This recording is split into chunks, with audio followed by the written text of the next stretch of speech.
This quick tutorial explains how to buy shares of Opmobility, listed on Euronext as OPM.PA. Opmobility works in urban mobility and electric logistics, and this video is for educational purposes only and not financial advice. To buy shares, you need a licensed broker, and we use eToro as an example to show the process. After registering, you must verify your account with an identity document and add funds before you can place an order. Use the platform search bar and enter the ticker OPM.PA to find Opmobility. Select the listing that matches the Euronext OPM.PA ticker to locate the correct share. On the asset page, you can read basic company information and view the price chart to check recent movement. Confirm the company name and the OPM.PA ticker before proceeding.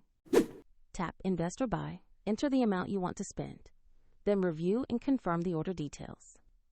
If the market is closed, the order will be queued for the next session, and if you lack sufficient funds, the platform will prompt you to add money before confirmation.